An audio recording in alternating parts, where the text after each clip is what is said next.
Salut à tous, bienvenue dans la bande AD+. Je suis Nicolas Fréré du magazine Distance Plus et j'ai la chance d'être accompagné aujourd'hui et durant l'intégralité de cette deuxième émission de la saison par la voix du trail, Ludovic Collet. Salut Ludo. Salut Nico, comment ça Par la va? pionnière du trail et du ski alpinisme, Corinne Favre. Salut Corinne. Salut tout le monde. Par l'une des grandes spécialistes de la prévention et du traitement des blessures en course à pied, Florence Morisseau, de la clinique du coureur. Salut Flo, en direct de l'île de Madère. Salut à tous. Et par le trublion du trail, Robin Schmitt, des genoux dans le gif. Lui, il est à Annecy. Salut Robin. Salut Nico. J'en profite pour faire un coucou aux 4 autres membres de la bande, Sabine Eström, Hugo Ferrari, Thomas Laure-Blanchet et Nicolas Martin, qui sont au repos aujourd'hui. Vous écoutez la bande AD+. Au sommaire de ce deuxième épisode de la bande AD+, je vous promets des débats aux petits oignons. Les athlètes féminines ont-elles plus de mental que les athlètes masculins? On a 2 femmes et 2 hommes dans la bande AD+, aujourd'hui, autour de notre table virtuelle. J'ai bien hâte de les entendre sur ce sujet épineux. Ce sera la question Nolio de la semaine. Comment organiser des événements sportifs éco-responsables sans que ça ne râle dans le peloton et dans la foulée sur les réseaux sociaux, au risque d'abîmer la réputation d'un événement, parce que les changements perturbent, oui, nos petites habitudes. Faut-il arrêter de prendre l'avion pour aller courir ou participer à une compétition sportive? Ce sera la question NAC, la question poil à gratter de la semaine. Et puis, c'est une question qui revient souvent. On n'a sans doute pas fini d'ailleurs de se la poser. Jim Wemsley va-t-il enfin gagner l'UTMB? L'Américain, qui est actuellement considéré comme le meilleur ultra-trailer au monde, a décidé de s'installer pour un bon moment dans les Alpes, à côté de son ami François Daen. Je demanderai à Ludo, Corinne, Flo et Robin s'ils pensent que ça va changer quelque chose l'été prochain à Chamonix. 3 rubriques sont également au programme. Le vrai ou faux de la clinique du coureur. Il sera question du drop, le fameux dénivelé de la chaussure. On fera un arrêt dans une station de trail en Normandie, dans la station touristique de Bagnoles de l'Orne, pour être plus précis. Et restez à l'écoute, chers auditeurs, car j'en profiterai pour vous lancer un défi. Réussirez-vous à grimper le Mont Blanc en Normandie? Et enfin, je donnerai l'occasion aux 4 membres de la bande AD+, avec moi aujourd'hui, de nous livrer leur coup de cœur ou leur coup de pompe. Allez, c'est parti.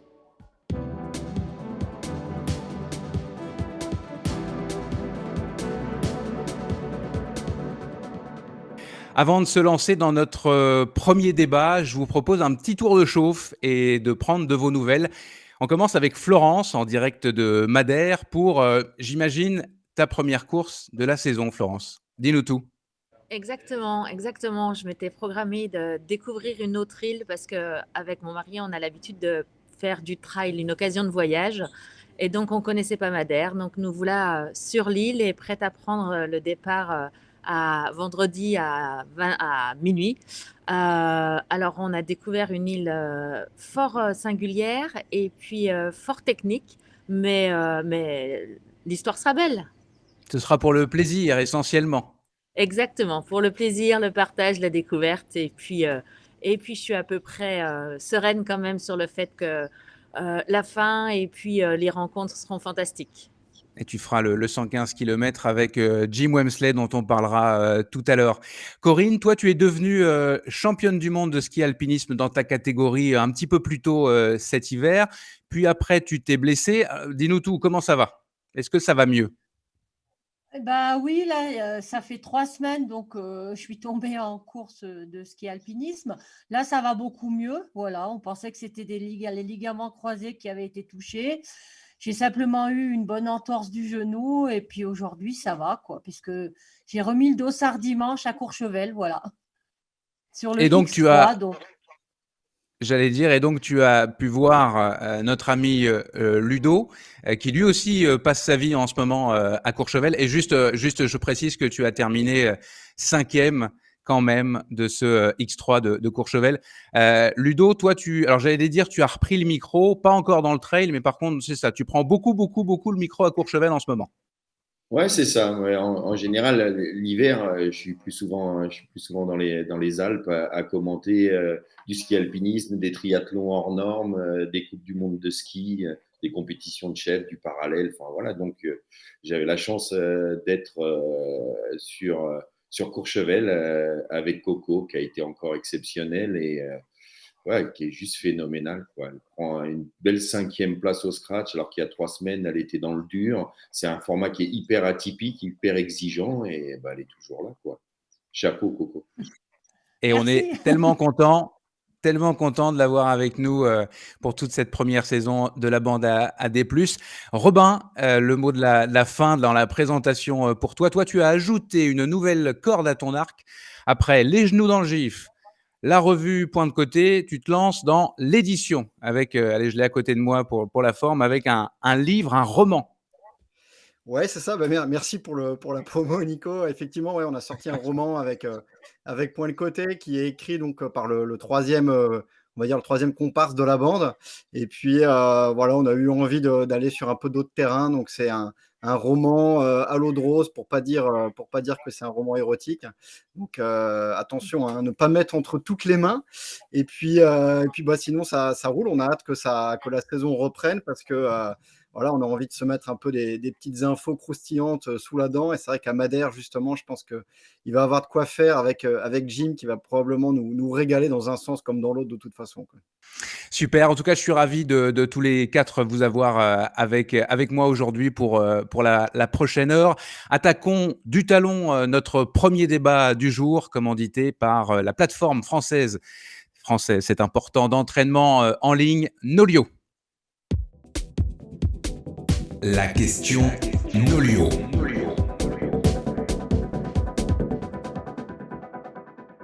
Et alors cette question, pour commencer, les athlètes féminines ont-elles plus de mental que les athlètes masculins? Et je vais évidemment donner la parole pour commencer à Corinne, dont on se souviendra, j'en avais parlé lors de la première émission, que Madame Corinne Favre a remporté la toute première édition de la CCC à l'Ultra Trail du Mont Blanc, à l'UTMB en 2006, donc en première position au scratch, au classement général, et derrière toi, il y avait François Daen. Donc j'aimerais ça avoir le fond de ta pensée. Tu as beaucoup gagné dans ta vie. Qu'est-ce que tu en penses? Est-ce que les femmes ont plus de mental que les hommes? Bah, après, plus de mental, je ne sais pas, mais on est peut-être beaucoup plus régulière, persévérante, tenace. Voilà, et puis peut-être on gère un petit peu mieux l'effort long. Voilà. Après, le mental, je pense que les hommes l'ont aussi. Hein, voilà. Mais Toi, en dans 2000. les configurations dans lesquelles tu as été, est-ce que tu as été confronté aux hommes? Est-ce que tu t'es mis dans un positionnement de performance? Est-ce que finalement, être contre, entre guillemets, un homme ou une femme, ça n'a pas d'importance pour toi? Oh, ben moi, je me dis, ça n'a pas vraiment d'importance. Hein. Je veux dire, je pense que c'est vrai que peut-être on part un petit peu moins vite, on est plus dans la gestion, dans la technique de course, tout ça, et peut-être qu'on prend plus le temps de se ravitailler, de s'écouter. Et du coup, on part moins tout azimut qu'un homme. Du coup, on est peut-être beaucoup plus régulière, ce qui fait qu'une femme, voilà, elle arrive à gagner comme ça, quoi. Ludo, tu connais bien Corinne, et puis là, je sens qu'il y a un peu d'humilité chez elle. Qu'est-ce que tu en penses? Toi, tu en as vu des vertes et des pas mûres depuis 20 ans. Ouais, je pense que ben, déjà, beaucoup de femmes que j'ai pu côtoyer sur l'ultra ont tous un sacré caractère. Et Corinne en fait partie. Je connais un petit peu moins Flo, mais ouais, elles ont souvent un gros caractère et du coup lié à un gros mental. Après, il ne faut pas oublier que je pense que les femmes ont un rapport à la douleur qui est complètement différent que les hommes. Déjà, elles peuvent enfanter, nous, on n'arriverait pas à le supporter. Et du coup, il y a une forme de gestion comme le disait Coco. Je pense que la douleur, elle la gère complètement autrement. Elles partent beaucoup moins fort. C'est vrai qu'elles elles ne sont pas des coqs pays, comme on dirait à La Réunion, où dès qu'on a un pote qui nous double, on accélère, même si on est en sur-régime. Dès qu'on a un petit mot, souvent, voilà, c'est un peu plus compliqué. Mais les garçons, on côtoie aussi quand même pas mal de garçons qui ont un sacré caractère, hein, et qui ont un sacré mental. Donc, non, ça se vaut, je trouve. Ça se vaut au final, en fait, entre les femmes et les hommes qui font de l'ultra trail. Je pense ils ont cette volonté et ce mental fort. Sinon, tu fais pas ce sport-là. J'aurais pu préciser, j'aurais dû préciser d'ailleurs, après avoir posé la question, que cette question m'a été inspirée du marathon des sables où, mais visiblement cette statistique se retrouve assez souvent. Il y a beaucoup moins de femmes qui abandonnent sur des épreuves, donc évidemment au long cours, éprouvantes, où il y a de la douleur, etc. Flo, comment tu vois ça, toi? Comment le mental en course? Ludo parlait de cette notion d'enfanter. Alors toi, tu es une maman, tu sais ce que c'est que d'être passé par là. Est-ce que ce lien-là, en tant que femme, tu le fais toi aussi? Alors, je le fais peut-être pas directement, mais une chose est sûre, c'est que les femmes ont quand même beaucoup de résilience et beaucoup d'abnégation. Donc, je pense que quand elles se présentent sur une épreuve, elles sont fortes d'une préparation qui a été extrêmement soignée. Donc, une chose est sûre, c'est quand elles sont là, elles sont prêtes. Et puis, effectivement, il y a cette notion de résilience et de gestion qui va faire que à un moment donné, quand elles vont être dans la douleur, quand elles vont être dans la difficulté, elles vont aussi peut-être avoir plus tendance à se référer aux sacrifices qu'elles ont pu faire subir à leur famille, par exemple, ou des choses comme ça, dans le sens où, voilà, quand une femme s'entraîne pour faire ce type d'épreuve et notamment investit des heures dans sa planification, bah, c'est sûrement toujours un petit peu au détriment de sa vie de famille ou sa vie de maman. Et peut-être que ça l'aide aussi dans ces moments un petit peu difficiles pour se dire, bah voilà, je suis là pour eux et ça va le faire et se retrouver capable d'aller au bout. Et j'ai souvent coutume aussi de dire que bah, dans la notion de pacing, c'est vraiment, on le retrouve aussi vraiment de façon importante. Alors moi, je suis vraiment une coureuse du milieu de peloton. J'ai jamais vu une femme avachie ou affalée dans un bord de chemin sur le trajet de l'UTMB ou sur le trajet de la Diag, là où finalement on voit des hommes qui sont obligés de le faire parce que peut-être ils sont allés trop vite ou ils ont présumé de leur force un petit peu trop tôt. Donc cette notion de pacing et de régularité est quand même une force particulièrement féminine. Et c'est ce que j'allais dire. C'est vraiment on voit souvent les hommes dans un état de délabrement. D'ailleurs, ça me permet de passer la parole à Robin parce que c'est un peu son fond de commerce. Il s'en amuse parfois des situations dans lesquelles se mettent certains athlètes de très haut niveau. On peut encore parler de gym d'ailleurs. Robin, t'en penses quoi de ça? Toi, je suis sûr que tu as plein de statistiques qui t'arrivent en tête là. Ouais, ouais, effectivement, et je pense que Jim est un peu le bon exemple de tout ce que mes petits camarades ont dit juste avant, le côté un peu égo, le côté un peu je viens pour gagner, je viens pour battre le record, alors que bon, finalement, on vient déjà pour essayer de terminer en bon état et potentiellement faire un bon résultat. Donc effectivement, je pense il y a beaucoup, beaucoup plus d'ego chez un mec qui va prendre le départ et comme le disait Ludo, de pas se laisser doubler par un tel, le machin, etc. Finalement, on se rend compte que énormément de coureurs et même surtout et aussi sur la tête du peloton, finalement, on est animé d'intentions et de motivations qui ne sont pas forcément très très saines et qui peuvent mettre justement en péril la course au bout d'une dizaine, d'une quinzaine, d'une vingtaine d'heures. Et c'est vrai que Jim, après, je ne suis pas dans sa tête, mais disons qu'il nous prouve que finalement, de partir très très vite, de calquer parfois sa course par rapport à un François Den, par exemple, sur la course de quartier de Chamonix, est forcément un moment préjudiciable, et à l'inverse d'une Courtney de Walter qui finalement est presque la meilleure américaine sur l'UTMB. Donc, je pense qu'il y a beaucoup d'ego, de montrer, voilà, et finalement, au bout de 20 heures, il y a un juge de paix et ça se passe pas du tout comme prévu, quoi.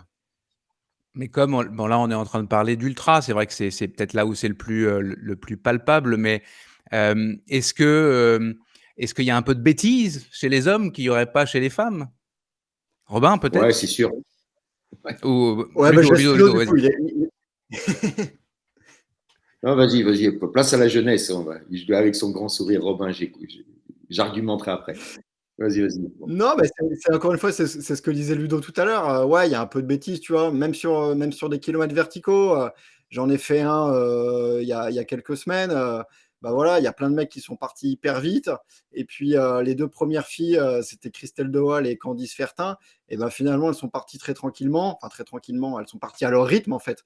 Un rythme qu'elles ont pu tenir jusqu'à l'arrivée. Et je pense que Corinne a exactement la même stratégie sur un kilomètre vertical. C'est simplement pas présumer de ses forces et faire sa propre course sans calquer par rapport à l'adversaire, par rapport à un chrono qu'on avait imaginé, etc. Donc, je sais pas si c'est une question d'intelligence, mais ouais, c'est de la sagesse en fait. Je trouve que les femmes sont beaucoup plus sages sur les courses, et pas forcément d'ailleurs que sur les longues distances. On peut très bien exploser sur un kilomètre vertical au bout de 10 minutes. Hein. Là-dessus, il n'y a pas de problème. Effectivement, tu fais bien de clarifier les choses. Ludo, Ouais, parole aux vieux, a priori. Ouais.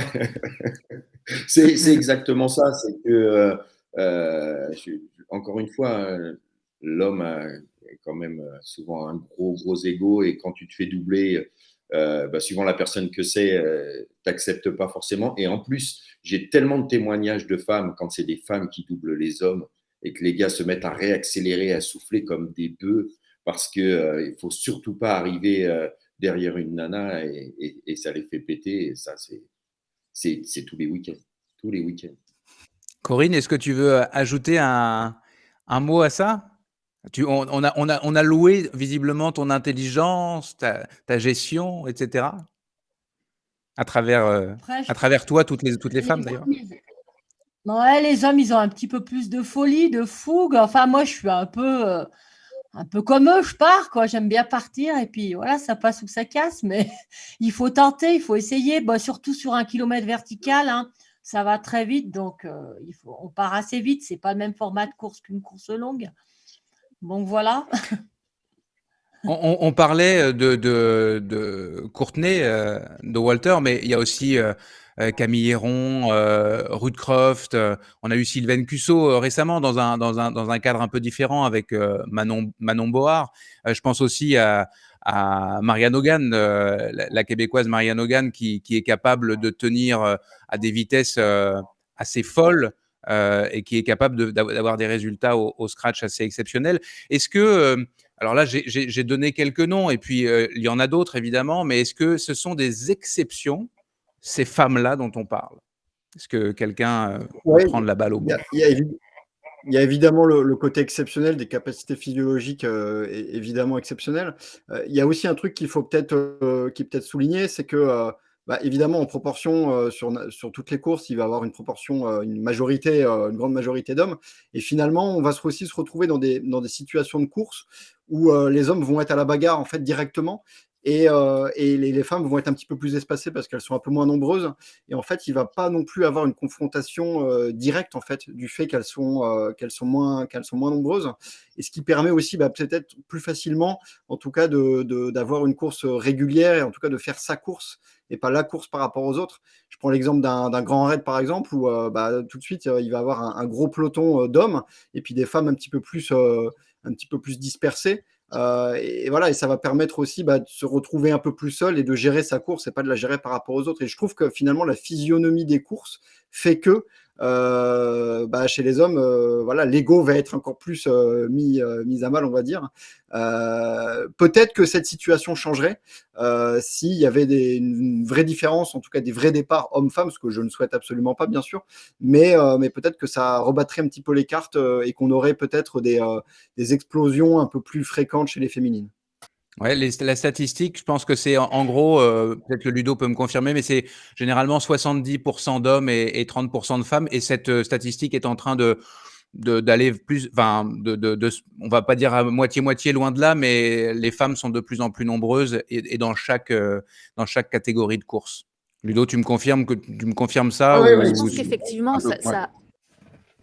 je pense qu'effectivement, ça pourrait changer, mais il faudrait aussi que la densité des filles à haut niveau augmente. Et ça, c'est clairement quelque chose qu'on est sûrement en train de voir arriver.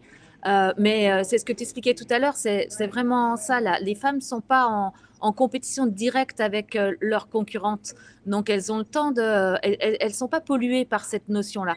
Par contre, s'il y avait plus de densité de femmes à très haut niveau, comme les filles dont on parlait à l'instant, c'est sûr qu'elles seraient sûrement, elles aussi, prises par cette préoccupation et potentiellement polluées dans leur gestion de course par la fille qui est juste derrière ou la fille qui est juste devant. Et est-ce que je force pour aller la rattraper ou est-ce que je continue à être dans mon allure, etc.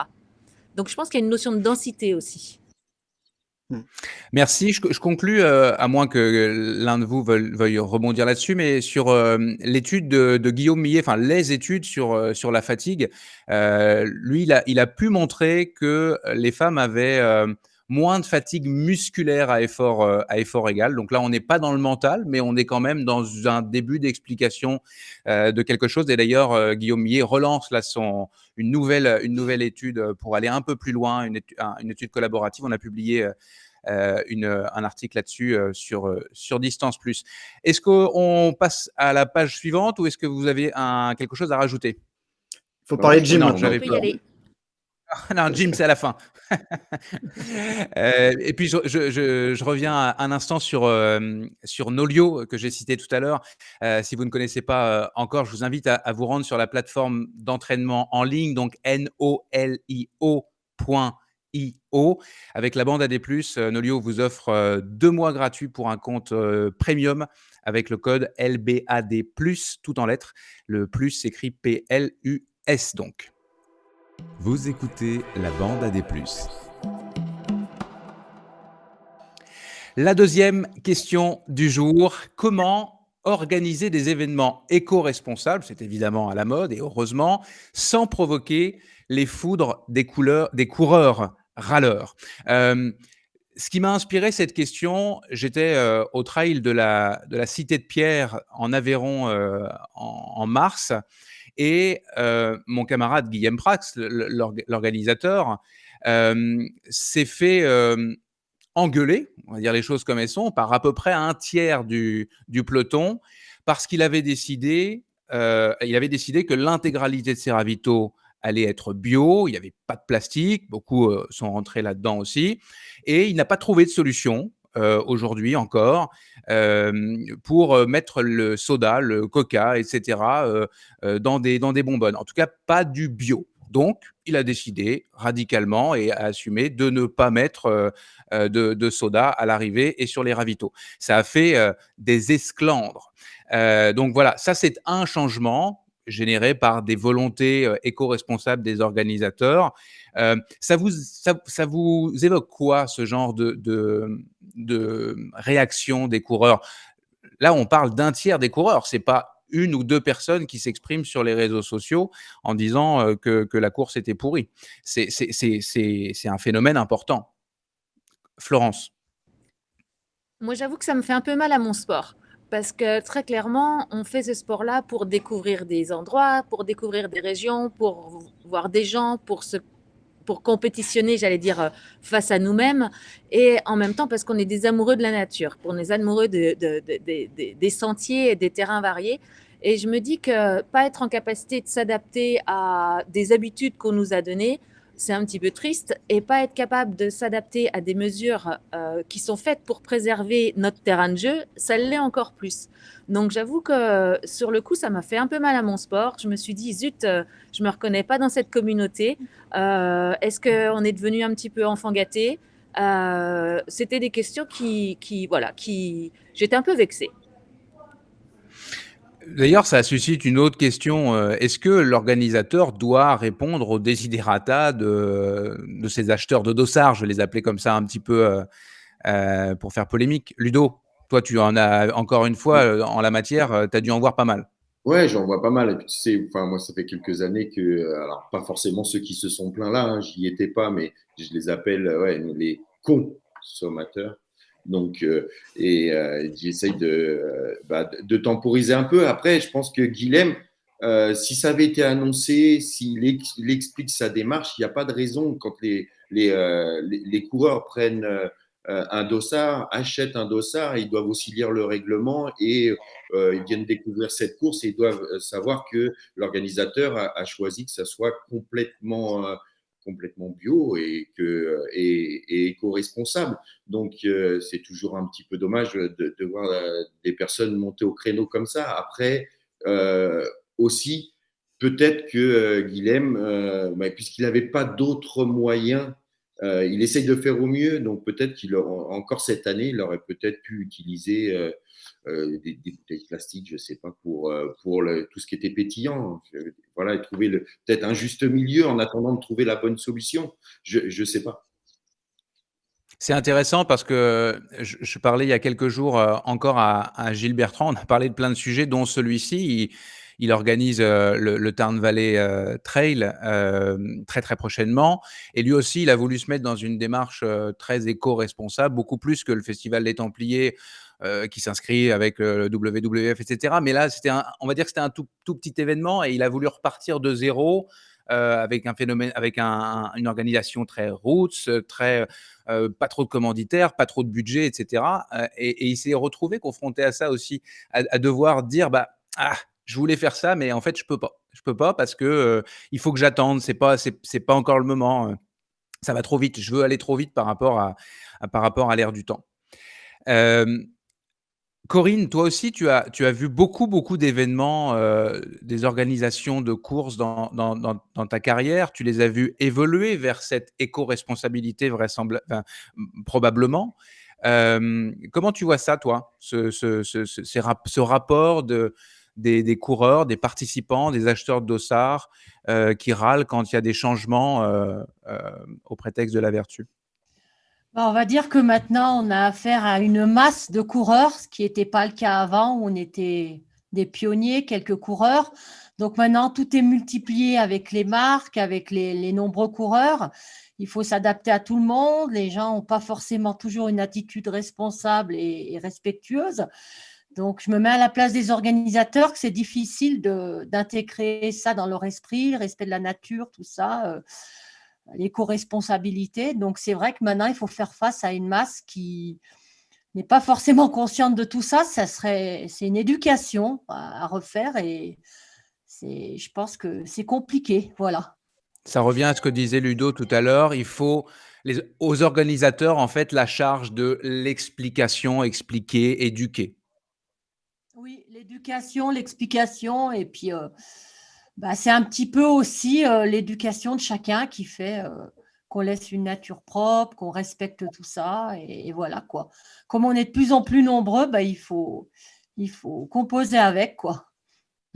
Et je reste avec toi, Corinne. Est-ce que les changements, là je te parle à toi personnellement, est-ce que les changements, peu importe, tu as connu les premières épreuves, etc. Est-ce que c'est quelque chose qui t'enquiquine, ça, le changement? Quand une organisation change, tu as dû voir des organisations qui ne se ressemblent plus aujourd'hui par rapport à ce que c'était avant. Est-ce que ça c'est quelque chose qui t'agace, qui t'énerve, qui te dérange? Oui, des fois c'est un petit peu agaçant parce que ça a perdu un peu de la convivialité. Les gens discutent moins au départ, c'est beaucoup plus professionnel. Du coup, voilà. Mais bon, après, il faut s'adapter. C'est vrai que moi, je suis plus sur la fin de carrière. Je fais encore quelques courses, mais voilà, il faut pas sans arrêt être agacé. Il faut vivre avec. Voilà. Robin, c'est quoi ton point de vue sur cette situation qui est mouvante, hein, qui change beaucoup? Pour le coup, ouais, je suis assez d'accord avec Corinne Corinne et Ludo et Florence. En fait, je suis d'accord avec tout le monde, hein. Non, mais simplement, C'est pas normal. ouais, c'est pour vous flatter, quoi. Mais bon, après, je dirais le contraire, quoi. Non, mais simplement, c'est vrai qu'on est passé d'un sport confidentiel, même si ça reste finalement confidentiel. Confidentiel, on a le nez dedans quasi quotidiennement, mais on est quand même passé d'un sport relativement peu connu à un sport un petit peu plus connu. Et voilà, il y a des événements de masse. Tu parlais justement tout à l'heure de la victoire de Corinne sur la CCC. Cette course ne ressemble plus du tout à ce que Corinne a pu faire il y a presque 20 ans finalement, quoi. Une quinzaine d'années plutôt. Donc les choses ont évolué. Après moi, ça me paraît totalement effectivement délirant qu'on puisse râler si des petites choses sont faites.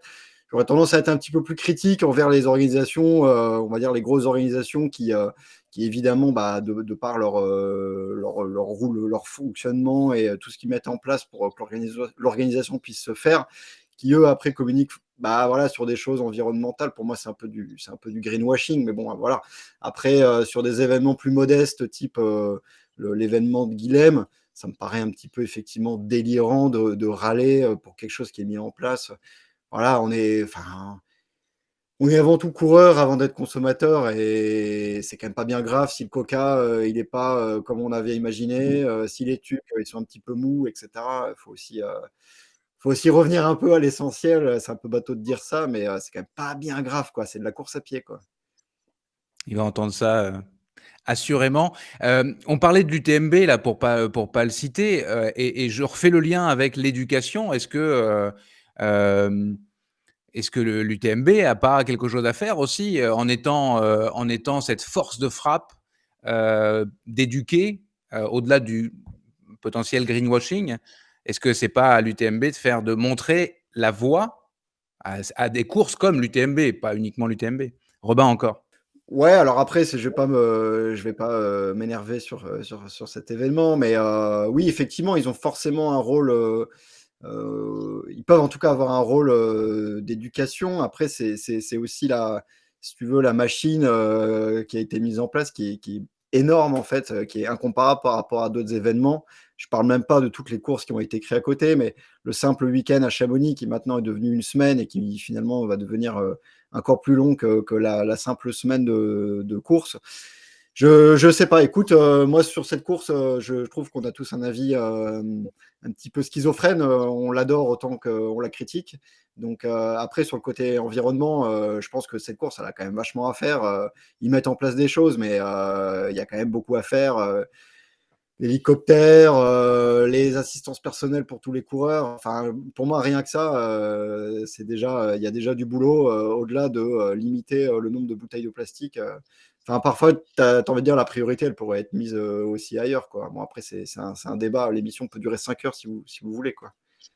Ouais, c'est ça. Ludo, sans vouloir te mettre mal, avec l'UTMB dont tu es évidemment proche, mais j'imagine que tu as quelque chose à dire là-dessus? Non, mais je pense que Eh ben non. déjà, on prend trop l'exemple de l'UTMB. Il n'y a pas que l'UTMB comme course, quoi. Et je pense qu'ils essayent de montrer, comme le disait Robin, ils essayent de montrer l'exemple par rapport à eux, leur entité et ce qu'ils fournissent. Mais je trouve qu'ils prennent déjà beaucoup de place dans le paysage du trail et de l'ultra trail. Donc, si c'est en plus eux qui doivent, encore une fois, donner l'exemple à tous, je suis pas sûr. Je suis Oui, pas ce sûr. Je sera pense ce que sera même c'est pas un ce peu. sera même pas bien pris. Ouais, Lu je crois Lu exactement. Lu Ludo, après, je te passe la parole Flo, plutôt que de parler de l'UTMB, est-ce que comme je peux vous poser la question à tous les 4 d'ailleurs. Est-ce qu'il y a une organisation comme ça que vous avez envie de mettre en avant parce que justement, elle est avant-gardiste, en matière d'éco-responsabilité, de comment on devrait organiser un événement, aujourd'hui? Est-ce qu'il y a un nom comme ça que vous sortez du chapeau? Robin, heu, je vois que tu lèves la main. Ouais, bah, c'est ma course préférée, hein, c'est la plus belle, c'est la montée de la Tournette. Donc pour les Annéciens, ils vont connaître, tu pars du lac, tu parles de Taloir et tu montes au sommet de la Tournette. Bah, si tu veux, en termes d'éco-responsabilité, il y a absolument rien, quoi. Si tu veux, enfin, je veux dire, l'inscription, elle coûte 10 €, tu peux t'inscrire le jour même, tu montes à pied, tu redescends à pied, ça, c'est un bon exemple d'événement éco-responsable. Après, évidemment, tout ça n'est évidemment pas faisable quand organises une course à La Réunion, quand tu organises un UTMB.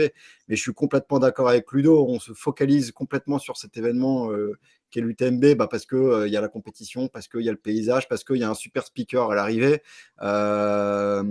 Mais il y a pas que ça. Il y a aussi des milliers de petites courses qui font les choses très simplement, avec des moyens très modestes et finalement qui, je pense, ont très peu d'impact, enfin, ou un petit impact environnemental, voilà, hormis le fait de s'être déplacé sur la course et d'avoir acheté un petit peu de ravitaillement. Il y a aussi plein de courses qui font les choses correctement. Après, c'est forcément, comme le disait Corinne, la masse des coureurs qui va créer tout un tas de complications. Flo, je t'ai presque coupé la parole tout à l'heure. Non, pas du tout. Mais moi, je voulais juste faire un petit parallèle où finalement, je me suis rendu compte que quand on parle d'éducation, bah, parfois, ça vient des gens qu'on ne soupçonne pas. Et je me souviens très bien quand mes enfants étaient encore à l'école primaire et qu'ils avaient été visiter une déchetterie, comment ils étaient tyranniques avec nous à la maison pour qu'on soit contraints finalement de mieux trier nos déchets. Et je me dis que plutôt que d'attendre un changement des grosses organisations, peut-être que les enfants tyranniques, ça peut être les petites organisations qui vont finalement donner des habitudes aussi aux participants, aux coureurs, qui seront dans l'attente d'avoir ce même type peut-être de contraintes qui n'en seraient plus après sur des plus gros événements. Donc je trouve que effectivement, parfois, c'est des petits exemples et des petites organisations qui peuvent vraiment impacter de façon positive le comportement des gens. Eh ben, je suis sûr que pas mal d'entre elles vont t'entendre. Allez, c'est l'heure de jouer un peu au vrai ou faux. La rubrique vrai ou faux par la clinique du coureur.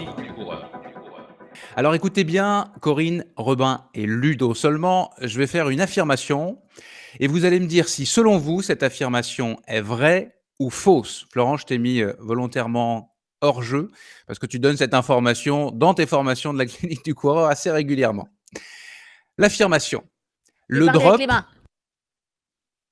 non, le drop, t'as pas le droit de bouger, t'as pas le droit de faire de signes.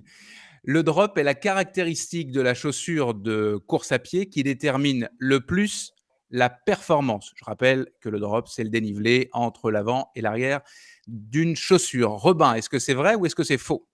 Je pense que c'est Le faux. drop, faux pour Robin. Corinne, est-ce que le drop est la caractéristique de la chaussure de course à pied qui détermine le plus la performance?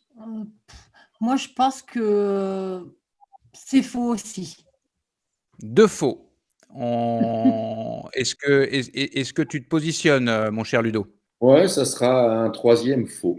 Eh ben, vous êtes très bon, pas vrai, Flo? C'est faux et non pas c'est Flo.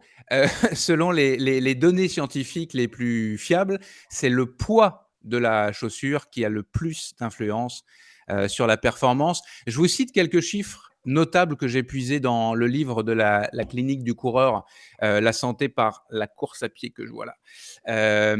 C'est assez impressionnant. Plus une chaussure est lourde et plus le coureur consomme de l'oxygène. Près de 1% d'oxygène en plus consommé pour chaque 100 grammes dans les pieds de plus. Si vous courez le marathon de Paris, un coureur moyen va courir le marathon de Paris ou le marathon de Montréal en 4h30, eh bien, en allégeant vos chaussures de 250 grammes chacune, c'est un gros allègement, et vous allez gagner potentiellement 10 minutes.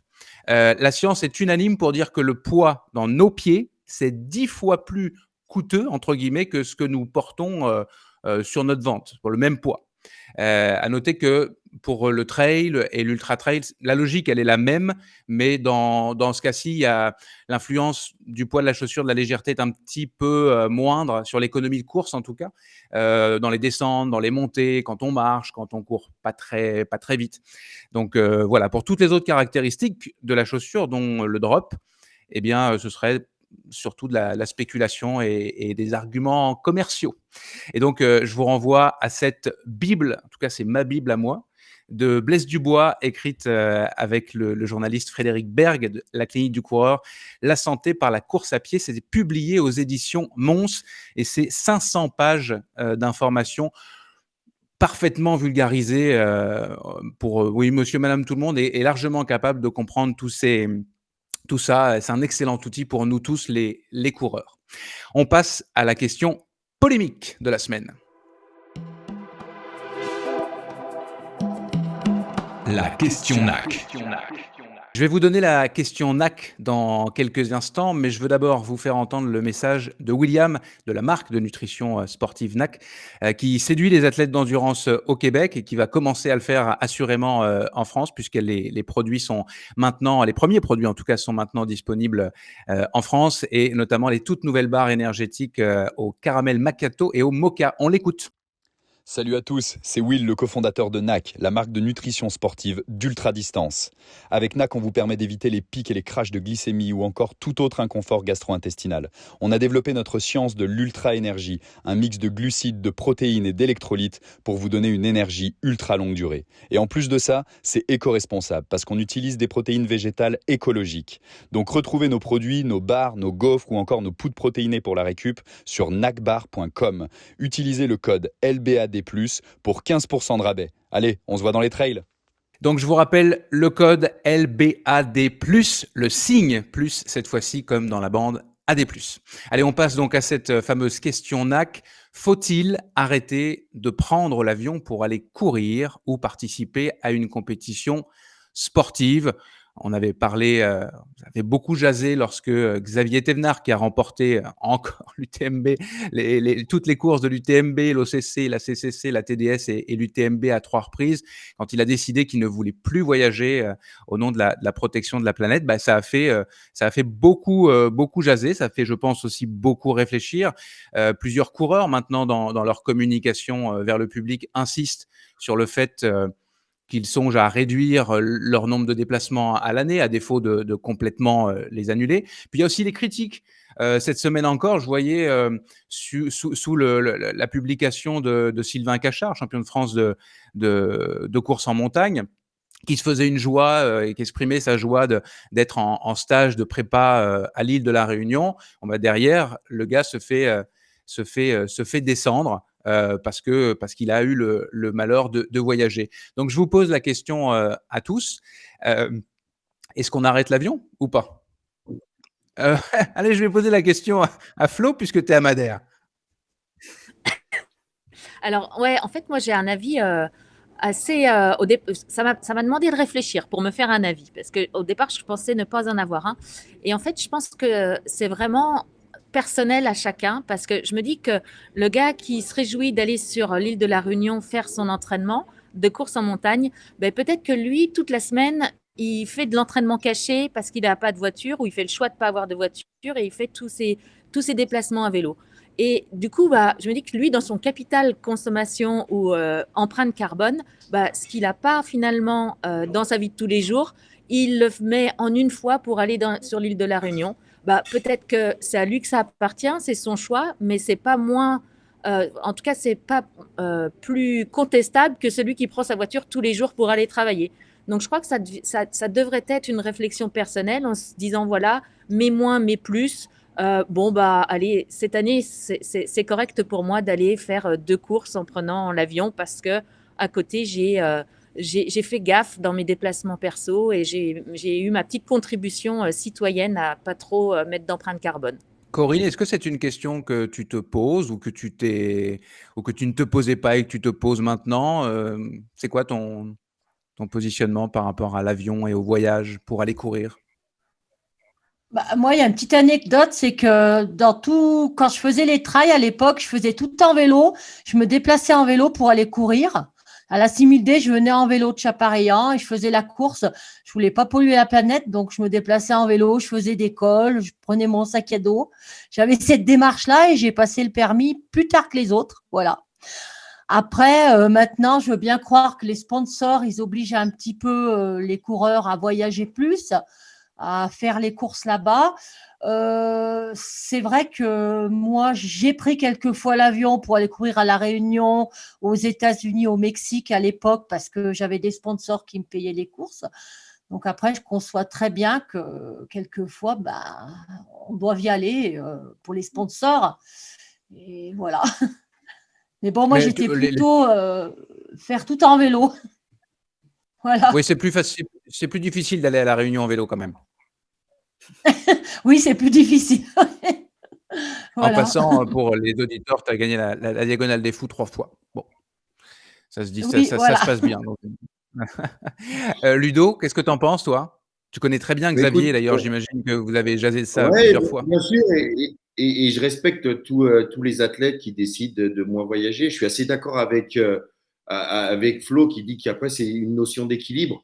Mais moi, enfin, toi, ça commence à me casser les pieds, pour pas dire me casser les couilles, quand on nous fait toujours tous culpabiliser qu'on peut pas prendre l'avion, qu'on peut pas faire ci. Je veux dire, si on se mobilisait tous une fois pour toutes pour combattre le lobby pétrolier, il y a bien longtemps qu'on aurait trouvé des nouvelles énergies et qu'on pourrait voyager, qu'on pourrait faire pas mal de choses sans polluer la planète. Donc, c'est le pour et contre. Je suis assez d'accord avec Flo, c'est une question d'équilibre. Si pendant toute ton année, tu as fait attention à tout et que tu dois voyager une fois ou deux et que tu y restes pour tes vacances et tu n'y vas pas uniquement pour la course, il n'y a pas de drame, quoi. Il est parti s'entraîner.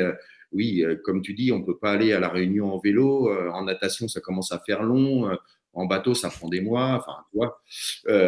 Voilà, moi, mais c'est pour tout pareil, quoi. C'est qu'on nous fait tous culpabiliser, mais soyons tous solidaires, manifestons tous pour que l'État ou les États nous entendent, parce que pour l'instant, personne est prêt à combattre le lobby pétrolier, quoi. Et du coup, on stagne, alors qu'il y a plein de choses qui pourraient fonctionner. Donc, c'est vrai, ça m'ennuie un petit peu qu'on soit tous obligés de se justifier si on doit prendre l'avion. Là, on en parle, hein, pas question nécessairement de se justifier, mais en tout cas, Ouais. c'est vrai qu'il y a cette tendance où, même avec ma question, on sent que les athlètes sont invités à se positionner, au moins.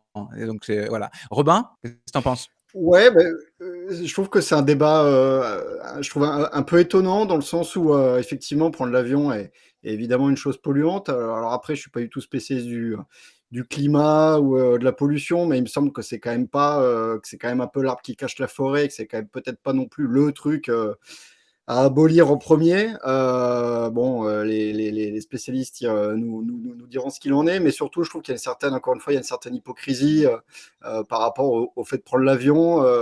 D'où viennent tes chaussures, d'où vient ton t-shirt, comment est fabriqué ton sac, quels sont les produits que tu vas manger. On n'est évidemment pas nickel sur ces terrains-là aussi. Tout est fabriqué la plupart du temps en Asie. Enfin, je trouve que il y a une certaine stigmatisation par rapport et culpabilisation par rapport à l'avion, alors qu'il y a plein d'autres, effectivement, il y a plein d'autres problèmes. Et puis je rejoins complètement Ludo et Flo. C'est totalement personnel. Et puis évidemment, c'est complètement maintenant c'est la foire à la saucisse sur les réseaux sociaux. Dès que tu prends l'avion, dès que machin, je trouve qu'il y a un discours très culpabilisant qui met pas à l'aise. Il faut quand même pas oublier que sans voyager tous les week-ends évidemment, mais voilà, se faire un voyage, c'est aussi des vacances, c'est aussi des très bons moments en famille, c'est aussi quelque part une économie que tu vas pouvoir faire fonctionner dans le pays. Enfin, voilà, il n'y a pas que l'aspect pollution. T'as pris l'avion, t'es le diable absolu parce que t'es monté dans un avion, quoi. Je trouve que enfin, ça va quand même un peu au-delà de ça, quoi. Quelqu'un pour rebondir à ça? Moi, je trouve que ça termine très bien ce débat. Alors, ce sera le mot de la fin. Débat passionnant. Je suis certain qu'on y reviendra parce qu'effectivement, ça sent quand même le serpent de mer, cette histoire d'avion-là. Mais je pense que vous avez assez bien décrit la situation dans laquelle on est. Puis on pourra aussi questionner les marques dont on parlait tout à l'heure, qui envoient généralement tous leurs athlètes élites par Mons et par Vaux pour faire des stages. On a parlé de la Réunion, mais les Canaries, l'Afrique avec Salomon, etc., etc. On va passer maintenant à la destination de la semaine. Arrêt à la station de trail. À la station de trail de Bagnols-Normandie, c'est à Bagnols de l'Orne. Pour vous situer, c'est à 70 km de Caen, 90 km du Mont-Saint-Michel, 100 km des plages du débarquement et 200 km à peine de Paris. C'est le principal lieu touristique du département de l'Orne. Il y a seulement 2800 habitants à l'année, mais il y a quand même 1 million de touristes par an. C'est pas la montagne, mais ça y ressemble sous certaines formes. Donc 1 million de vacanciers qui y séjournent dans l'année, notamment grâce à la célèbre station thermale. Il faut dire que c'est la seule dans tout le Grand Ouest de la France. En passant, il faudra goûter, je suis normand, hein, il faudra goûter au camembert bio local et c'est la région des poiriers, donc il faut aussi goûter au poiret. Le poiret, c'est comme le cidre, mais à la place de la pomme, on a de la poire. Alors, on revient à nos moutons. J'ai eu la chance d'aller découvrir la station de trail de Bagnols la semaine dernière. Il y a 250 km de sentiers super bien balisés avec des niveaux de difficulté de vert à noir. Il y a 12 parcours au total, dont un de presque 60 km et 1000 mètres de dénivelé. Il y a aussi plusieurs ateliers qui sont très chouettes pour faire des bonnes grosses séances de qualité en trail, technique, montée courte, montée longue, c'est pas mal. J'ai testé pour ma part d'abord un petit parcours bucolique de 10 km avec Davina qui m'a accueilli dans la station de trail. Puis j'ai enchaîné le lendemain avec un superbe 25 km qui m'a mené aux gorges de Villiers. Alors des gorges en Normandie, c'est quand même exceptionnel. On longe une petite rivière sur un single track, puis on remonte tout en haut pour dominer les gorges. C'est assez impressionnant. Ce qui m'a frappé, c'est la diversité des sentiers, puis les paysages. Encore une fois, je suis normand, je suis plutôt habitué aux paysages de Normandie, mais là, c'est très vallonné. Il n'y a pas des côtes monstrueuses, mais ça monte tout le temps, ça monte ou ça descend tout le temps. Les parcours sont très changeants et dynamiques. En gros, c'est dépaysant, même quand on est normand. Il faut s'attendre quand même à des belles petites sections marécageuses et à avoir les pieds bien trempés à la fin. Ce que j'ai adoré, c'est d'être c'est ça, surpris par l'environnement. Les massifs forestiers en Normandie, on connaît évidemment, on est habitué, mais alors les barres rocheuses et des pierriers qui datent de l'ère glaciaire, ça c'est assez surréaliste. Rien que pour ça, je dirais que ça vaut le coup. Pour terminer, la bande AD+, je le disais tout à l'heure dans le sommaire, vous lance un défi, cap ou pas cap, au Québec on dirait game ou pas game, de grimper le Mont Blanc à la station de trail Bagnols Normandie. Vous avez jusqu'au 5 juin pour cumuler donc 4808 mètres de dénivelé, donc c'est le Mont Blanc. Toutes celles et ceux qui réussiront qui réussiront ce défi remporteront, alors ils auront le choix entre un dossard sur l'une des épreuves du Bagnols Normandie Trail, ça c'est à la fin du mois de septembre, et il y a notamment un 100 km, soit un panier garni de produits locaux. Donc voilà, c'est une bonne occasion d'aller faire un petit week-end choc à Bagnols. Pour vous inscrire, je vous donne pas tout ça ici, et connaître le règlement complet, je vous renvoie à la page Facebook de la station de trail Bagnols Normandie. Donc voilà, évidemment, je vous recommande personnellement cette station de trail et vous retrouvez toutes les informations sur l'application OnPiste qui regroupe les stations de trail, de marche nordique, de VTT, etc. Vous pouvez tout télécharger quand vous allez courir ou marcher. Puis vous avez la carte, vous pouvez avoir l'audio pour vous guider, etc., etc. Vous écoutez la bande AD+. Je vous propose une quatrième et dernière question. Alors, quelle question? Un serpent de mer, encore une fois, de la spéculation comme on aime.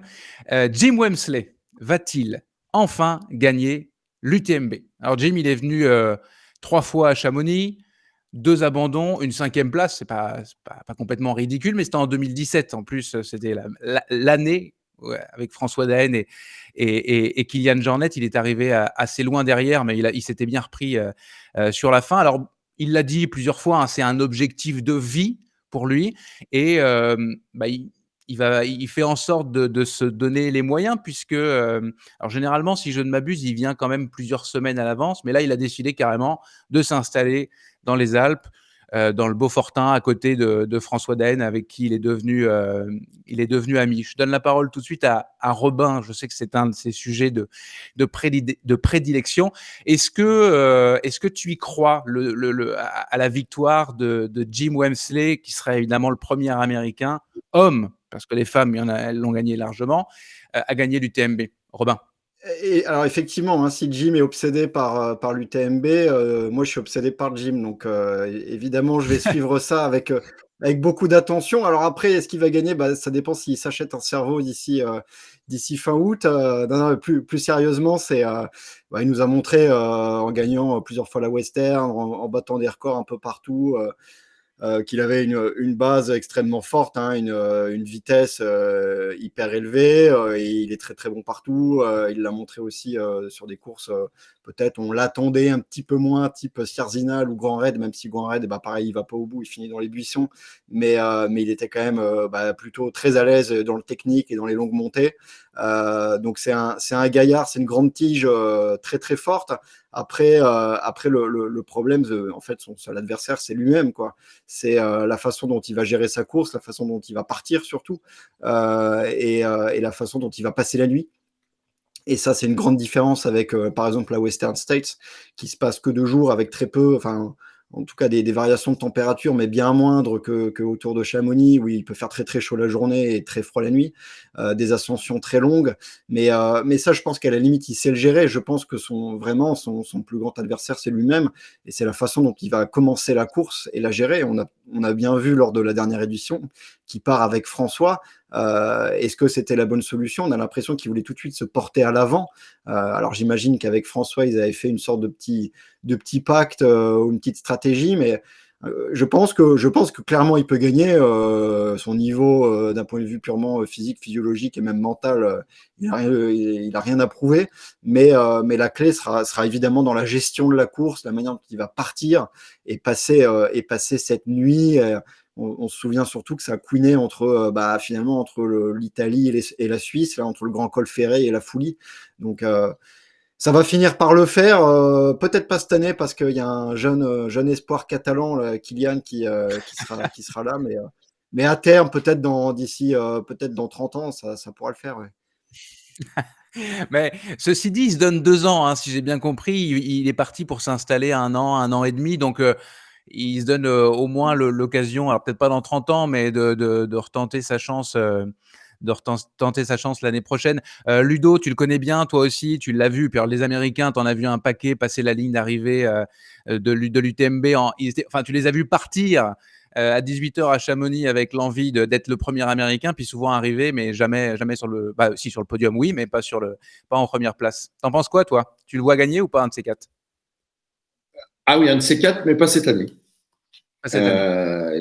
Après, c'est vrai que Robin a bien cadré la situation. C'est un garçon à titre personnel pour qui j'ai beaucoup d'affection, qui a été là avec Kylian à un moment où ça allait pas pour moi, et j'ai pu faire un fabuleux repas avec eux et tous les deux remonter le moral, et ça m'avait fait beaucoup de bien à l'époque. Mais c'est vrai que son plus grand ennemi, c'est lui-même. Et puis, je crois que dans le sommaire, tu as annoncé comme quoi c'était, si je me trompe, le meilleur trailer au monde. Je crois. C'est ça que tu nous as dit. J'ai dit plus exactement qu'on le considérait, parce qu'après, c'est quoi le meilleur, c'est quoi le… Ouais. En tout cas, si on reprend l'expression, je pense que physiologiquement, les records qu'il a à son actif, on peut considérer que c'est le meilleur. Bon, après, voilà. Non, il n'est pour pas moi, le meilleur tant qu'il n'a pas gagné l'UTMB. Non. Ouais, et puis, c'est pour moi le plus rapide. Ça, c'est indéniable, c'est le plus rapide. Est-ce que c'est le meilleur au monde? Je ne suis pas sûr. Effectivement, il nous a montré, Robin l'a bien redit, j'étais sur le parcours quand il a fait un petit peu n'importe quoi à la Diag, où c'est vrai qu'il y avait les vidéos, il y avait beaucoup de médias, où il est capable de monter, de partir comme un avion après un ravitaillement, le Maïdo, et puis il fait popcorn, et on est obligé de lui indiquer le chemin pour retrouver les secours, et il n'était plus du tout là. Sur la dernière édition, effectivement, il part avec François. Alors, bien sûr, comme il avait été son pacer, ils se sont vachement rapprochés, ils sont devenus très intimes, très amis. François le conseille. Mais là, sur cette édition, il a un gros coup de fatigue, un gros coup de sommeil, et il décide de s'arrêter. Alors qu'on sait que dans l'ultra, il y a des coups de moins bien et qu'il faut persévérer. Il n'est pas blessé, il n'a rien, et il s'arrête.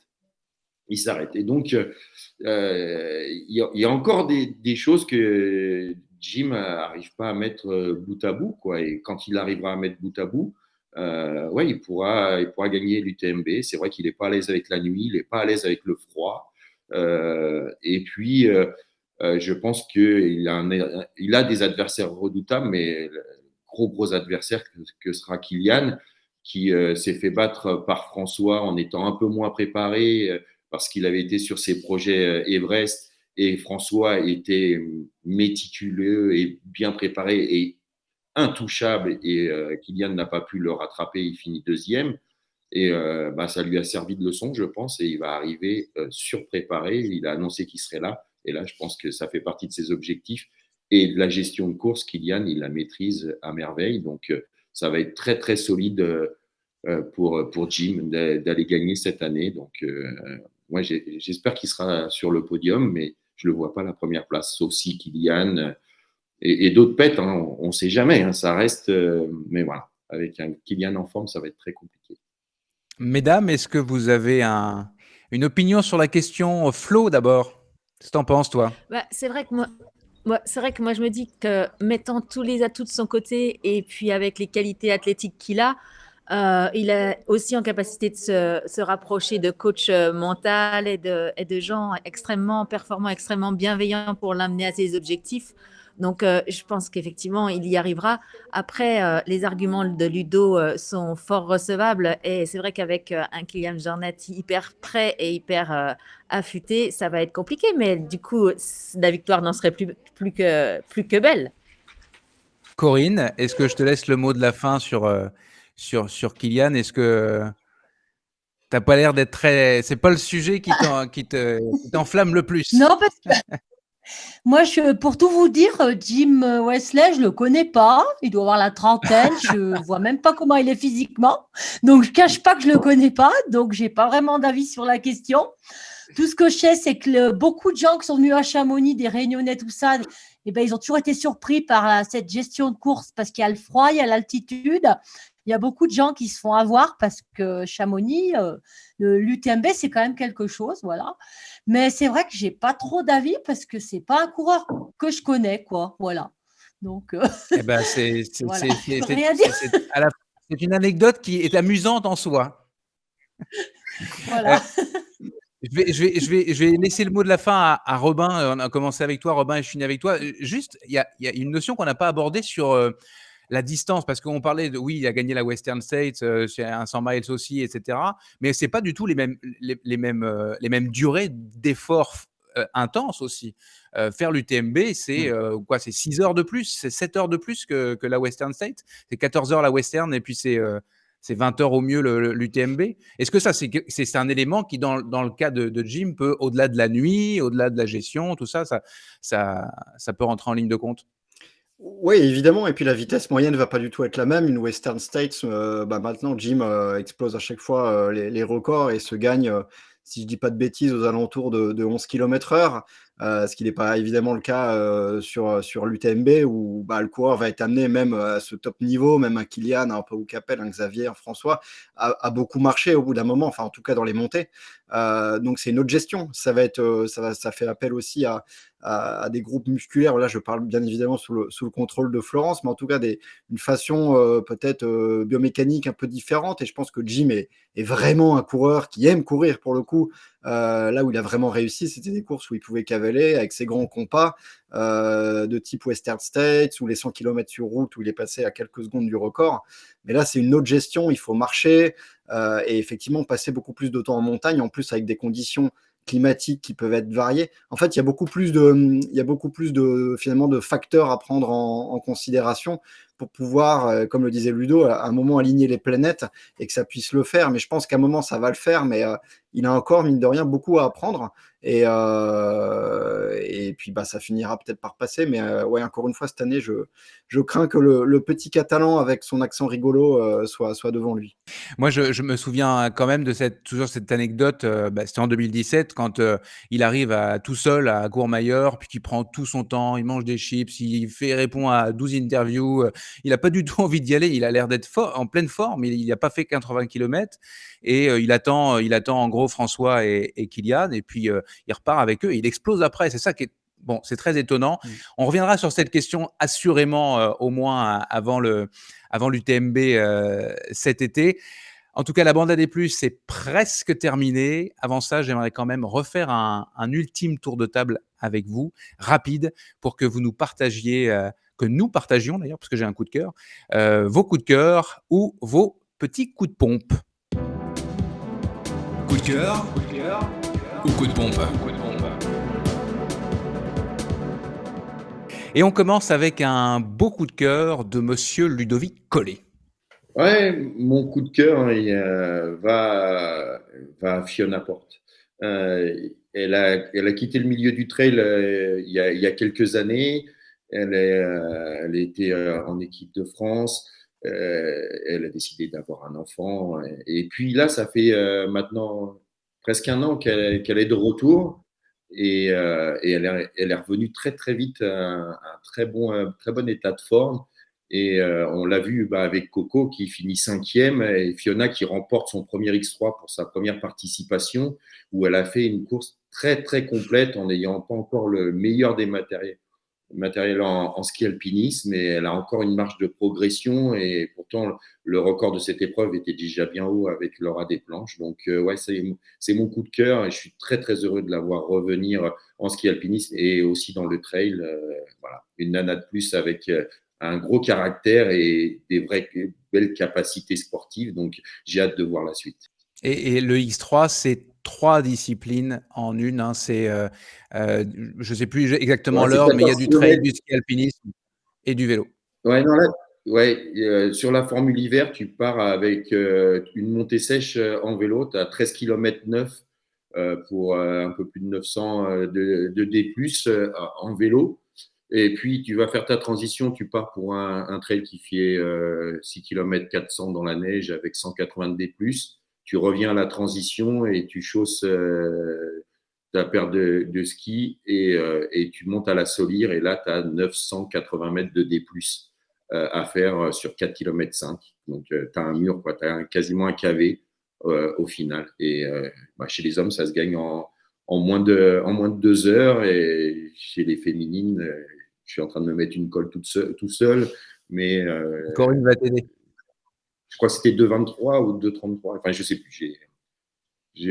Corinne, j'allais te donner la parole, donc tu peux aider Ludo si tu as la réponse. Oui, mais je pense que Fiona, elle a mis 2h22, il me semble. Voilà. Voilà. Toi, tu as terminé. Toi, Corinne, tu as terminé. Puis en plus, elle est maman et tout maintenant. Et elle est costaud. Elle est revenue, c'est bien. C'est une bonne nouvelle. Corinne, toi, tu as plutôt un coup de pompe. Bon, moi, c'est peut-être plus la prise de conscience, la protection de la nature, l'avenir de la planète par rapport à tous ces trails, quoi. J'espère que les gens auront conscience de ne pas jeter les déchets, d'être responsables. Et comme il y a de plus en plus de gens qui courent, c'est devenu très à la mode. Et moi, ça serait plus sur la prise de conscience des coureurs, le respect de la nature, voilà. Je n'ai pas d'exemple particulier. Moi, c'était plus un coup de pompe, un petit peu du pessimisme. Mais bon, j'espère qu'il y aura une prise de conscience avec tout l'essor du trail à l'avenir. Voilà. On va espérer. Flo, j'allais redire Coco. Flo, toi, c'est un coup de pompe avec une espèce de petit coup de cœur aussi. Mais est-ce que je peux changer? Parce qu'il y a eu un truc hier qui m'a fait ma non, journée. moi, je l'aimais bien. Ah bon, allez, bon, vas-y. Ouais, non, juste parce qu'en fait, je me rends compte que j'ai bientôt 50 ans et qu'en fait, il me faut pas grand-chose pour me mettre des étoiles dans les yeux. Hier, on a fait une rando avec mon mari, histoire d'appréhender un petit peu la technicité du terrain sur Madère. Et à la montée vers le sommet Pico Ruivo, quelque chose comme ça, de l'île, j'ai croisé Courtney Dauwalter, qui a été juste fantastique, avec qui j'ai échangé... allez, même pas 5 minutes, mais c'était juste chargé de plein de bienveillance, de gentillesse, d'émotion. Alors moi, je suis pas très people, j'ai même pas pensé à lui demander une photo avec elle, ni rien, mais j'ai gardé ça de façon très spontanée et c'était un peu, voilà, à 49 ans, j'avais des étoiles dans les yeux. Voilà, j'avais envie de le partager. Eh ben, Robin, lui aussi, a des étoiles dans les yeux assez régulièrement quand il décrit la prestance et le look de folie de Courtney Dauwalter. Tu termines avec un coup de cœur, toi, Robin. Ouais, alors ça aurait pu effectivement être pour Courtney, hein, qui est vraiment déjà une légende. Ouais, gros coup de cœur pour Stéphane Brognard et surtout l'entraînement et puis les idées un petit peu d'entraînement qu'il a, parce qu'il va début mai partir de chez lui, là, des Vosges, de Rochesson plus exactement, et monter au sommet du Mont Blanc. Donc en fait, il a tracé une ligne, mais vraiment directe, qui part de chez lui et qui arrive donc au sommet du Mont Blanc, une ligne droite, hein, vraiment tracée à la règle. Et donc il va tracer tout droit, azimut total, comme il dit, pour aller jusqu'au sommet du Mont Blanc. Et du coup, il faut un petit peu se préparer à ça, hein, parce que ça ressemble mine de rien à une Barclay, voilà, hors sentier. Et pour se préparer à ça, donc il fait soit ce genre de petite aventure. Là, la semaine dernière, il a tracé un cercle, et puis donc il s'est baladé vraiment sur le cercle. Donc j'ai trouvé ça absolument fabuleux. Dès qu'il y a une rivière, il est obligé de la traverser. Dès qu'il y a une forêt, il va tout droit. Donc voilà, on est par rapport à ce que disait Corinne, là c'est vraiment l'inverse total des activités de masse et des courses où il y a plein de monde. C'est la solitude totale, tout seul. Je crois qu'il n'y a même pas ses chiens parce qu'il pourrait se faire mal.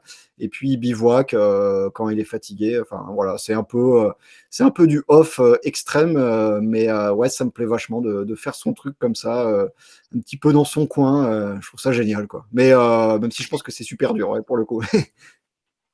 Assurément, mais un gros waouh pour lui, effectivement. Moi aussi, j'ai un petit coup de cœur pour quelqu'un qui est beaucoup seul aussi. Et c'est une Normande. Elle s'appelle Marie Léoté, alias Louti Run sur les réseaux sociaux. Elle s'apprête, elle, à boucler un tour du monde en 650 marathons quotidiens. Seulement 6 coureurs, une femme et 5 hommes sont parvenus à faire ce tour du monde, en tout cas avec les règles qui sont imposées par la WRA, la World Runners Association. Marie, elle est partie toute seule en 2019, un petit peu avant la Covid, du Portugal, sans équipe technique pour l'épauler, juste avec une poussette où elle transporte ses affaires. Elle a couru jusqu'à présent 24 000 km à travers l'Europe, l'Amérique du Nord et l'Amérique du Sud. Et elle va maintenant traverser l'Australie avant de boucler son tour. Elle récolte en plus, au passage, de l'argent pour l'ONG Women for Women International, une organisation qui aide les femmes victimes des conflits les plus violents dans le monde à reconstruire leur vie. Alors, je vous renvoie d'ailleurs à la série de 4 articles que nous avons publiés sur Distance Plus. C'est une série qui est signée Maria Semerjian, donc à lire sur Distance Plus.